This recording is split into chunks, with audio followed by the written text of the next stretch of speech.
I'm Peter. Welcome to PD Tech for another professional guide. And I'm Duan.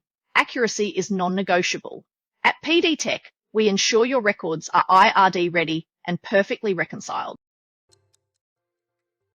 In this video, we explore the disposal schedule report. Run the disposal schedule to see details of fixed assets that you sold or disposed of during the selected period.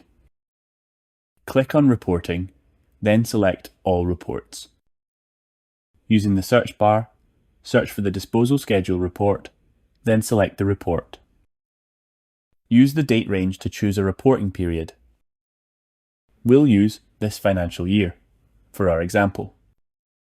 Click the Columns drop-down to customize the report.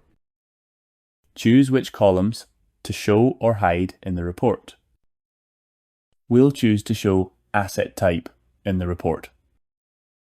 You can also change the layout of the report by clicking the Grouping Summarizing menu, then selecting the option to view the information in the way that suits you. Then, click Filter to refine the results of the report.